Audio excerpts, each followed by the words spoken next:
म किशोर चन्द्र जयकार भन्न पाइयो नि त हो किन पाइदैन बालहरू पाए नमो नमः यशोदा गाए नमो नमः शाम्ब सदा शिव नमो नमः सोमनाथाय नमो नमः बालहरू पाए नमो नमः यशोदा गाए नमो नमः शाम्ब सदा शिव नमो नमः सोमनाथाय नमो नमः।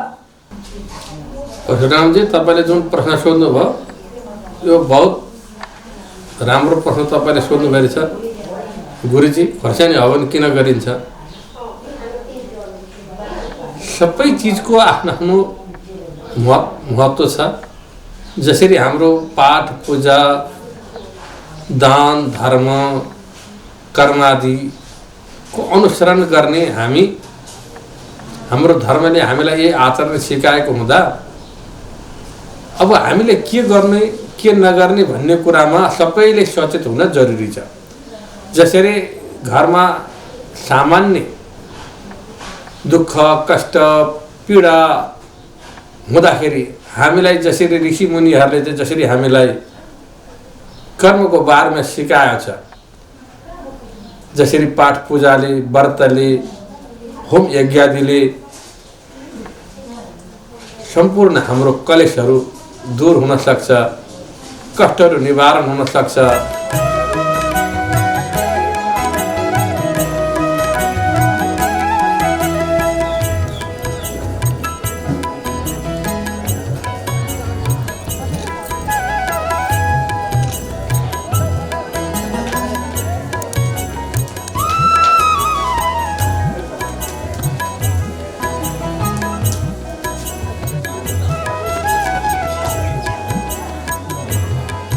म किशोर चन्द्र गौतम यहाँ यासुक्यानी माताको मन्दिरमा नियमित भक्त हो।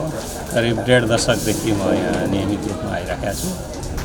यो अनुष्ठान हुन्छ, यहाँ विविध अनुष्ठानहरू हुन्छन्। ती अनुष्ठानमध्ये यो खर्सानी हवन पनि एउटा हो।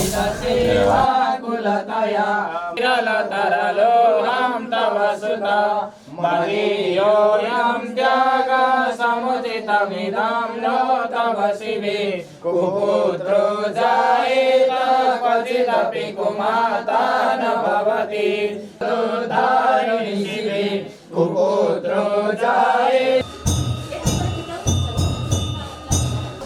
भने जस्तै अब यो पञ्चतत्त्वको शरीर,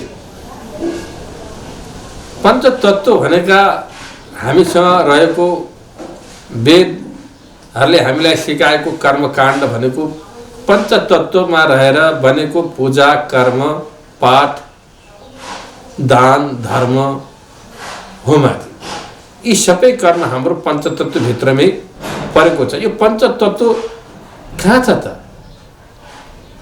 जसरी पृथ्वी आकाश अग्नि वायु जल जसरी पञ्चतत्त्वहरू छन् त्यसरी हाम्रो शरीरमा पनि पञ्चतत्त्व निवास छ। यही पञ्चतत्त्व भनेको होम हो। पञ्चतत्त्व होममा पनि त्यही कुराहरू चाहिँ पञ्चतत्त्व छ। यसले के हुन्छ त?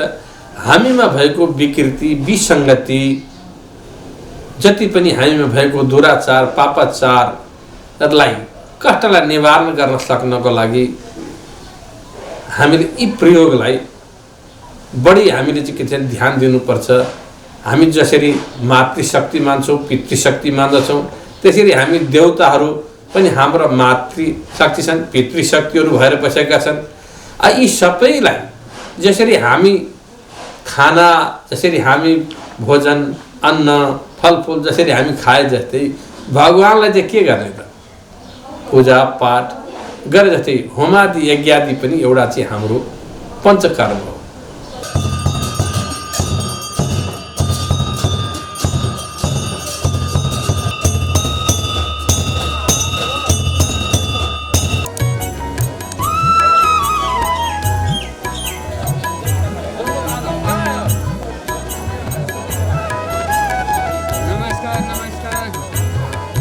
म किशोर चन्द्र गौतम। तपाईँले भन्नुभयो अब यो विसङ्गति लाई कसरी रोक्ने।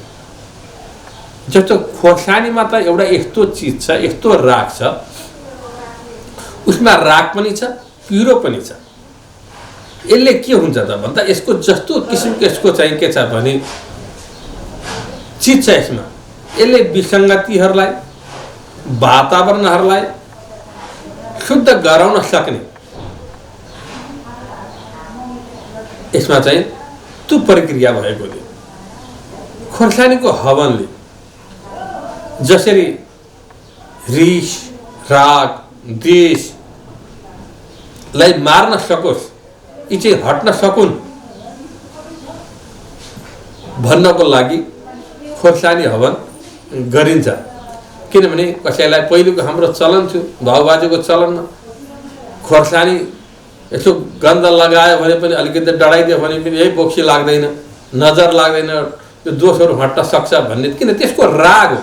राग चाहिँ यस्तो चिज हो, त्यो रागले हामीलाई अहिले चाहिएको के छ, देशलाई शान्ति, अमन चयन र सबैको कल्याण होस्, सबै चाहिँ के छ भने दीर्घजीवी हुन्, सबैलाई चाहिँ के छ भने यो पीडा, दोष, कष्टबाट चाहिँ निवारण होस् भन्नको लागि 16-17 वर्षदेखि भनौँ, अहिले निरन्तर 17-18 वर्ष भइसक्यो होला यो खोर्सानी हवन गरेदेखि यो अहिले चाहिँ बिस्तारै सबै कुराहरू चाहिँ के छ भने वातावरण, प्रकृतिलाई आफ्नो यहाँ भएको पनि चाहिँ केही राम्रो बन्दै गएको छ।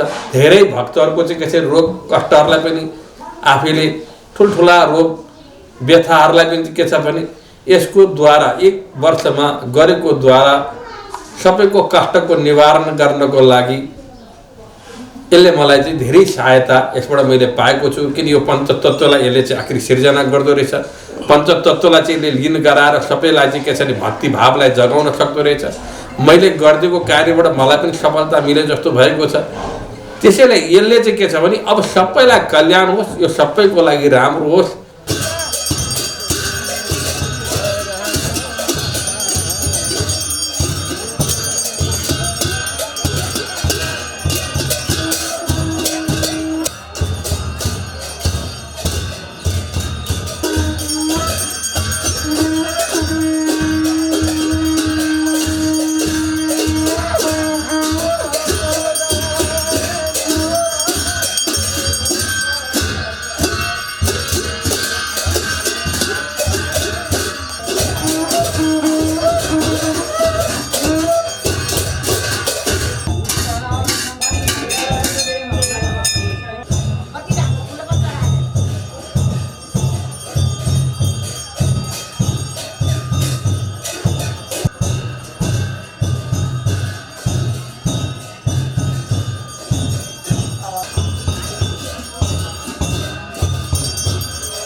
सपाको जल्पाको भवति मधुपिनमातस्तवयदि कृपाणापि भन्नको लागि यो खोर्सानी हवन यहाँ भएको तपाईहरुले आफैले बुझ्नुपर्छ। कोही भन्छ यो खोर्सानी प्लास्टिक हो, कोही भन्छन् के भन्छन्, कोही केमिकल मिलाएको छ भने यसमा त विशुद्ध हामीले केही गरेका छैन। आरजलले हेरे पनि हुन्छ।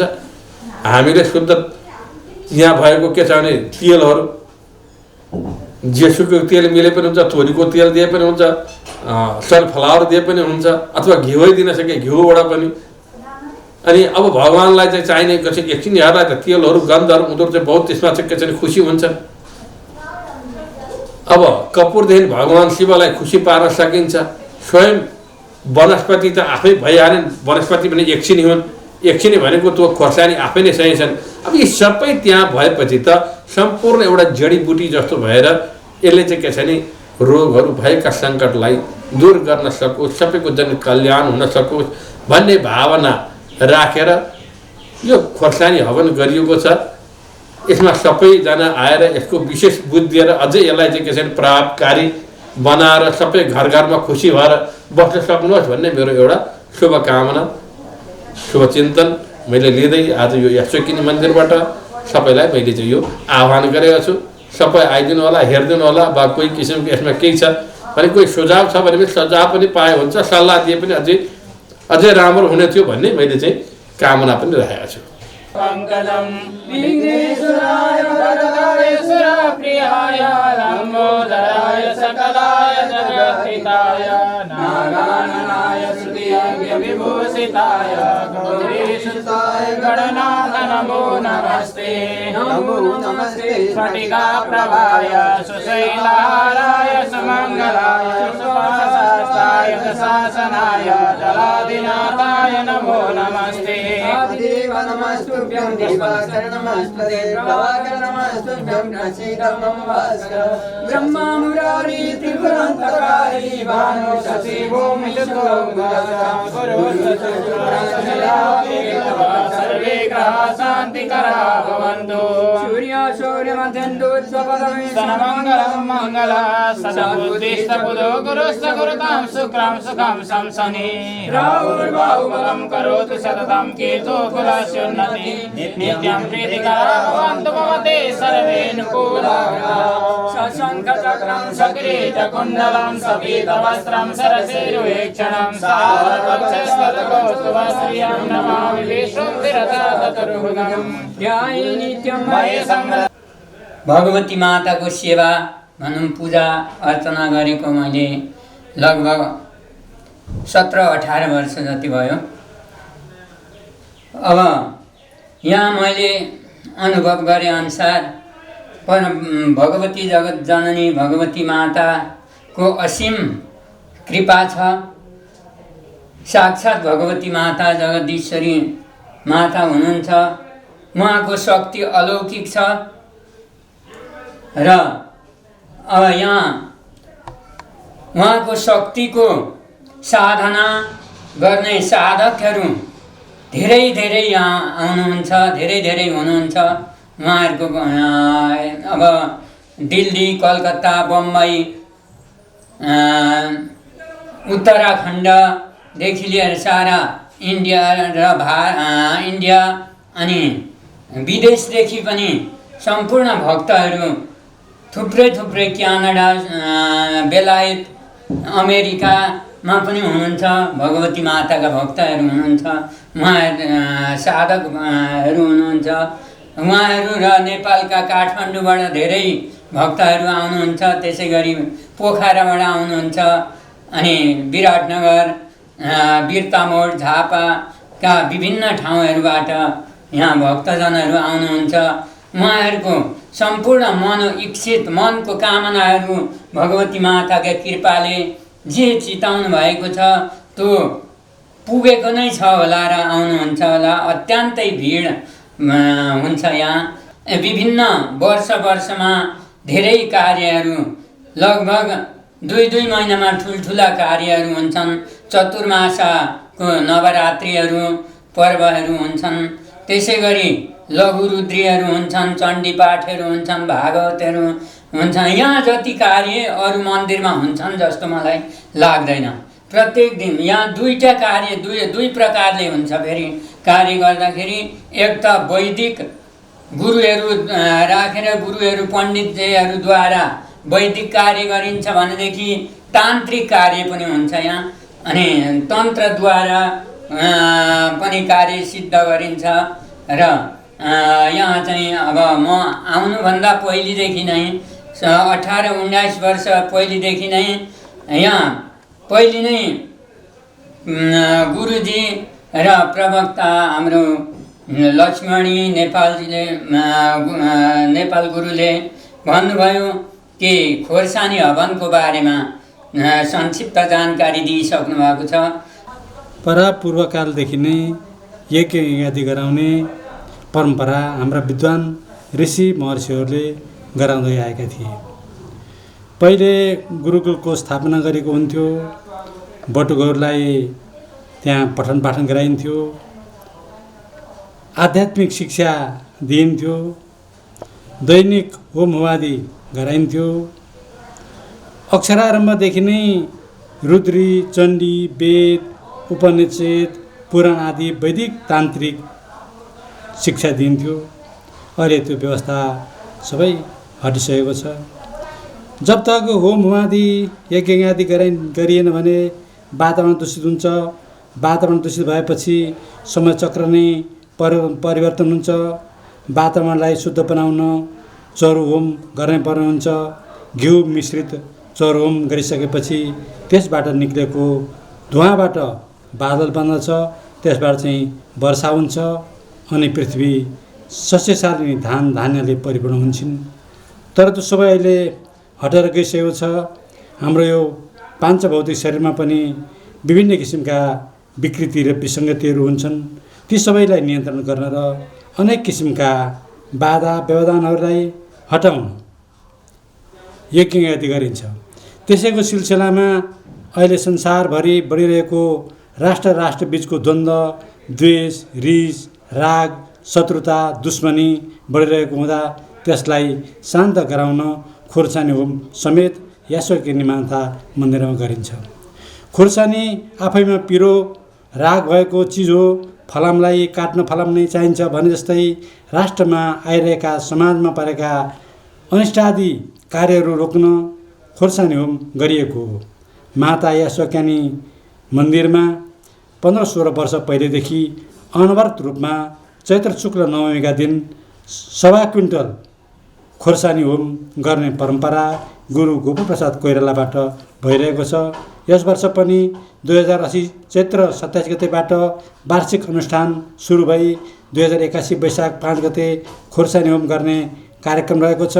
यो 9 दिनेसम्म चल्ने अनुष्ठानमा सबै धर्मावलम्बी भक्तहरूलाई यासोकिनी माता मन्दिरको तर्फबाट निमन्त्रणा समेत गरिन्छ। धन्यवाद। जय माता यासोकिनी। र अहिले माता यासोकिनीको एउटा आश्रयमा माता यासोकिनीको मन्दिरमा एउटा प्रमुख कर्ताको रूपमा म अहिले काम गरिरहेको छु। जति पनि यहाँ हुने कार्यहरू हुन्छन् ती कार्यक्रममा गुरु गोपाल प्रसादको साथमा मेरो पनि सहभागिता भइरहेको छ। माताको कृपा हामी सबैलाई छ र सम्पूर्ण भक्तहरूको उद्धारका लागि गरिने यी सबै कार्यक्रमहरू यहाँले हरेक वर्ष सञ्चालन गरिरहेका छन्। विभिन्न किसिमका शक्तिहरू यहाँ प्राप्त भइरहेको छ। यहाँको शक्तिको बारेमा त धेरै भक्तहरूले भनि पनि सक्नुभएको छ र यो वर्णन गर्न नै सकिँदैन। माता की जय होस्।